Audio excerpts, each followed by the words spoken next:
തട്ടിപ്പുകൾ വളരെയധികം സുലഭമായി നടക്കുന്ന ഒരു കാലഘട്ടത്തിലാണ് നമ്മൾ ജീവിച്ചുകൊണ്ടിരിക്കുന്നത്. പണ്ടൊക്കെയാണെങ്കിൽ നമുക്ക് ഓഫ്ലൈൻ തട്ടിപ്പുകളെ പേടിച്ചാൽ മതിയായിരുന്നു. പക്ഷെ ഇന്നത്തെ കാലത്ത് ഓൺലൈൻ തട്ടിപ്പുകൾക്കും യാതൊരു കുറവുമില്ല. ഒട്ടുമിക്ക മനുഷ്യന്മാരും ഓൺലൈൻ മീഡിയയിലും അതുപോലെ തന്നെ സോഷ്യൽ മീഡിയ ഒക്കെ ഉപയോഗിക്കുന്ന ആളുകളായതുകൊണ്ട് തന്നെ അവരെ കേന്ദ്രീകരിച്ച് പല രീതിയിലുള്ള തട്ടിപ്പുകൾ നടക്കുന്നുണ്ട് എന്നുള്ളത് വളരെയധികം ഷോക്കിംഗ് ആയിട്ടുള്ള ഒരു ന്യൂസാണ്. ഞാനിന്ന് നിങ്ങളോട് സംസാരിക്കാൻ പോകുന്നത് അൺബോക്സിംഗ് ഡ്യൂഡ് എന്ന് പറഞ്ഞ ഒരു യൂട്യൂബർക്ക് നേരിടേണ്ടി വന്ന ഒരു ദുരവസ്ഥയെക്കുറിച്ചാണ്. അൺബോക്സിംഗ് ഡ്യൂഡ് എന്ന് പറയുമ്പോൾ ഞാൻ കൂടുതൽ ഇൻട്രോ പറയേണ്ട ആവശ്യമില്ല. കാരണം അൺബോക്സിംഗ് ഡ്യൂഡ് നമുക്കറിയാം, നമ്മുടെ യൂട്യൂബിനകത്ത് ഏകദേശം 4 മില്യൺ ഫാമിലി അദ്ദേഹത്തിനുണ്ട്. പിന്നെ അതുപോലെ തന്നെ ഒരു കാലത്ത് വളരെയധികം ആളുകൾ അദ്ദേഹത്തെ സെർച്ച് ചെയ്ത് നോക്കിക്കൊണ്ടിരുന്ന ഒരു യൂട്യൂബർ ആയിരുന്നു. അപ്പോൾ ആ ഒരു യൂട്യൂബറെ ഒരു ലൈവ് അതല്ലാതെ ഒരു വീഡിയോ ചെയ്തിട്ടുണ്ടായിരുന്നു കുറച്ച് ദിവസങ്ങൾക്ക് മുന്നേ. അതിനകത്ത് അദ്ദേഹം പറയുന്നത് ആമസോണിൽ നിന്ന് ഉണ്ടായ ഒരു ദുരനുഭവത്തെ കുറിച്ചാണ്. അനുഭവം ചെറുതൊന്നല്ല, അത്യാവശ്യം വലിയ സീരിയസ് ആയിട്ടുള്ള ഒരു ഇഷ്യൂ തന്നെയാണെന്നാണ് എനിക്ക് ഫീൽ ചെയ്യുന്നത്. അപ്പൊ എന്താണെങ്കിലും അത് കേട്ട സമയത്ത് എനിക്ക് ഭയങ്കരമായിട്ട് ഷോക്കിംഗ് ആയിട്ട് തോന്നി. കാരണം ആമസോൺ എന്നൊക്കെ പറയുമ്പോൾ നമ്മളെല്ലാവരും വളരെയധികം ട്രസ്റ്റ് ചെയ്യുന്ന ഒരു ഷോപ്പിംഗ് സൈറ്റാണ്. അപ്പൊ ഞാനൊക്കെ ഒരുപാട് സാധനങ്ങൾ ആമസോണിൽ നിന്നും കണ്ണടച്ച് വിശ്വസിച്ച് വാങ്ങിക്കാറുണ്ട്. പക്ഷെ ഞാനെപ്പോഴും അതിന്റെ റേറ്റിങ്ങും കാര്യങ്ങളെല്ലാം നോക്കിയിട്ട് അതിന്റെ ക്രെഡിബിലിറ്റി ടെസ്റ്റ് ചെയ്തിട്ടാണ് വാങ്ങിക്കാറുള്ളത് എന്ന് മാത്രം. പക്ഷെ എനിക്കിതുവരെ അങ്ങനെ ചതിയൊന്നും പറ്റിയിട്ടില്ല. അപ്പൊ ഈ ഒരു അൺബോക്സിംഗ് ഡ്യൂഡ് പറയുന്നത് എന്താണെന്ന് വെച്ച് കഴിഞ്ഞാൽ, കുറച്ച് ദിവസങ്ങൾക്ക് മുന്നേ അൺബോക്സിംഗ് ഡ്യൂഡ് ഒരു ടോയ് കാറ്, അതായത് കുട്ടികളൊക്കെ കളിക്കുന്ന ഒരു ടോയ് കാറ് ആമസോണിൽ നിന്നും ഓർഡർ ചെയ്തിട്ടുണ്ടായിരുന്നു. അപ്പോൾ ആ ഒരു ടോയ് കാറിന്റെ റേറ്റ് കേട്ട ഞാൻ ഞെട്ടും. കാരണം 16,000 സംതിങ്, ഏകദേശം 17,000 രൂപ വില വരുന്ന ഒരു ടോയ് കാറായിരുന്നു അത്. അപ്പൊ അത് വന്ന് നമ്മുടെ അൺബോക്സിംഗ് ഡ്യൂഡ് അത് ഓപ്പൺ ചെയ്ത സമയത്താണ് തിരിച്ചറിഞ്ഞത് അതൊരു ഫേക്ക് പ്രൊഡക്റ്റ് ആയിരുന്നു എന്നുള്ളത്. ഒറിജിനലുമായിട്ട് യാതൊരു സാമ്യതയും ഇല്ലാത്ത, ക്വാളിറ്റി ഒട്ടും ഇല്ലാത്ത ഒരു ഫേക്ക് പ്രൊഡക്റ്റ്. 17,000 രൂപ വില വരുന്ന പ്രൊഡക്റ്റ് ആണെന്ന് പറഞ്ഞാൽ അവർ വിറ്റ സാധനം ഒട്ടും ക്വാളിറ്റി ഇല്ലാത്ത ഒരു ചീപ്പ് പ്രൊഡക്റ്റ് ആയിരുന്നു എന്നുള്ളത് അൺബോക്സിംഗ് ഡ്യൂഡിന്റെ കയ്യിൽ കിട്ടിയപ്പോഴാണ് അത് തിരിച്ചറിയാനായിട്ട് സാധിച്ചത്. അപ്പോൾ അൺബോക്സിംഗ് ഡ്യൂഡ് എന്ത് ചെയ്തു, അത് തിരിച്ചയക്കാൻ വേണ്ടിയിട്ട് ട്രൈ ചെയ്തു. നമുക്ക് ആമസോൺ ഉപയോഗിക്കുന്ന ആളുകൾക്ക് അറിയാം, നമ്മൾ റിട്ടേൺ ഓപ്ഷൻ നമുക്ക് ആമസോണിനകത്തുണ്ട്. അത് നോക്കുന്ന സമയത്തോ അത് റിട്ടേൺ ഓപ്ഷൻ കിട്ടുന്നില്ല. എന്തൊക്കെ ചെയ്തിട്ടും റിട്ടേൺ ഓപ്ഷൻ കിട്ടാതായപ്പോൾ അൺബോക്സിംഗ് ഡ്യൂഡ് എന്ത് ചെയ്യുന്നു, ആമസോൺ ഓഫീസിലേക്ക് വിളിക്കുന്നു. ഓഫീസിൽ നിന്ന് വിളിച്ചപ്പോൾ അവർ പറഞ്ഞത് സർവീസ് ബോയ്, അതല്ലാന്നുണ്ടെങ്കിൽ ഡെലിവറി ബോയ് ചിലപ്പോൾ അത് പിക്കപ്പ് ചെയ്യുന്നുണ്ടാവില്ല. അപ്പം നിങ്ങളൊരു കാര്യം ചെയ്യൂ, നിങ്ങളുടെ സ്വന്തം റിസ്കിൽ അഡ്രസ്സ് എഴുതിയിട്ട് അത് നിങ്ങൾ കൊറിയർ അയക്കൂ, അഡ്രസ്സ് നമ്മൾ തരാമെന്ന് പറഞ്ഞു. അങ്ങനെ ഈ ഒരു ആളുടെ ഡീലറിന്റെ നമ്പറും അതുപോലെ അഡ്രസ്സും എന്ത് ചെയ്യുന്നു, ഇവർക്ക് കൊടുക്കുന്നുണ്ടോ, അൺബോക്സിംഗ് ഡ്യൂഡിന് കൊടുക്കുന്നു. അൺബോക്സിംഗ് ഡ്യൂഡ് സ്വന്തം റിസ്കിൽ കൊറിയർ ഓഫീസിൽ പോയിട്ട് അത് കൊറിയർ ചെയ്യുന്നു.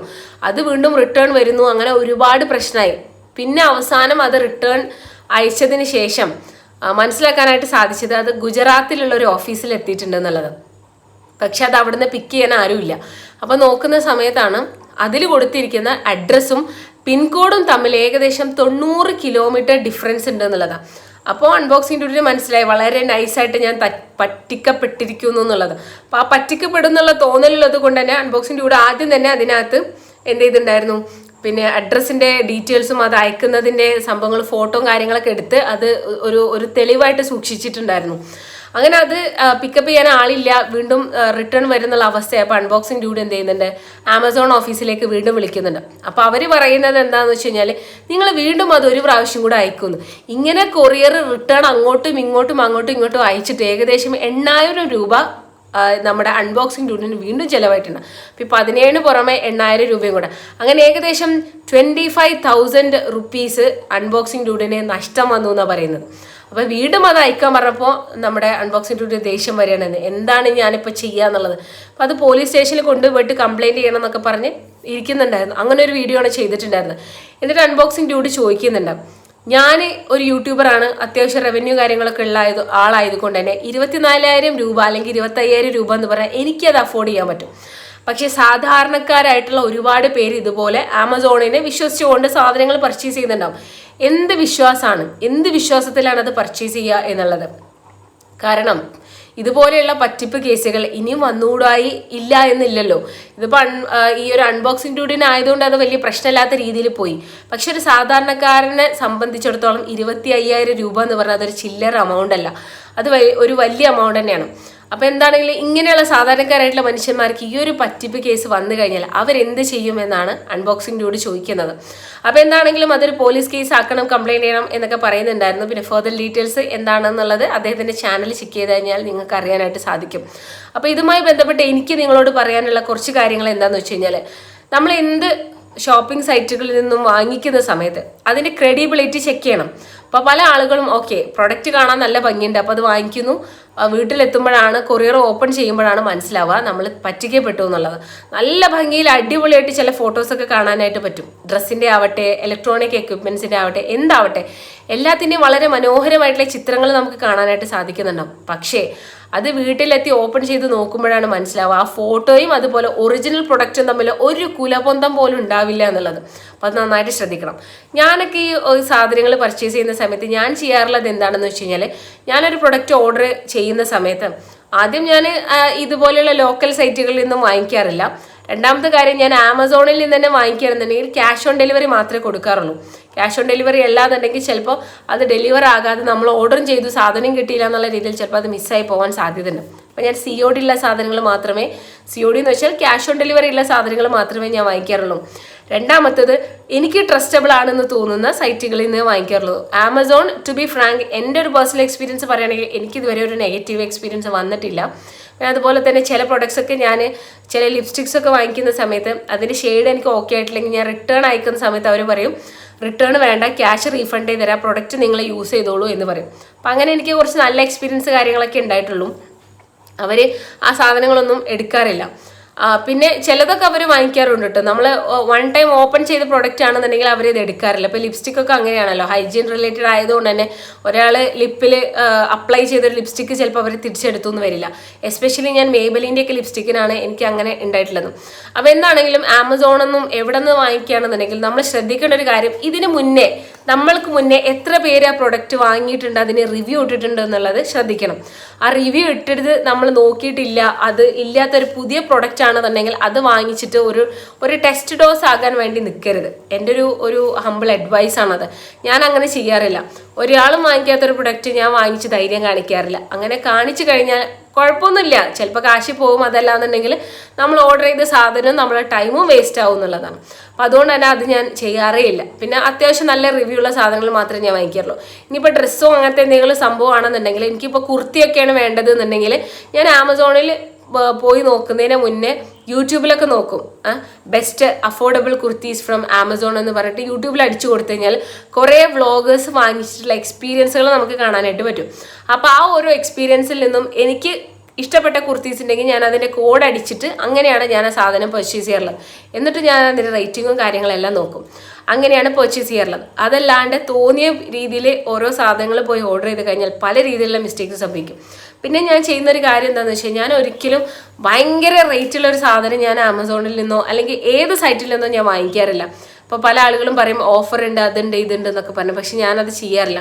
ഇനിയിപ്പോൾ ഇൻ കേസ് ചെയ്യുന്നത് തെറ്റാണെന്നല്ല കേട്ടോ. അപ്പോൾ എൻ്റെ സ്വന്തം വീട്ടിലുള്ള എൻ്റെ ഉമ്മ വാപ്പ അവരൊക്കെ ഫ്രിഡ്ജ് അങ്ങനത്തെ സാധനങ്ങളൊക്കെ വാങ്ങിച്ചിട്ടുണ്ട്. അത് ഇതുവരെ പ്രശ്നമായിട്ടില്ല.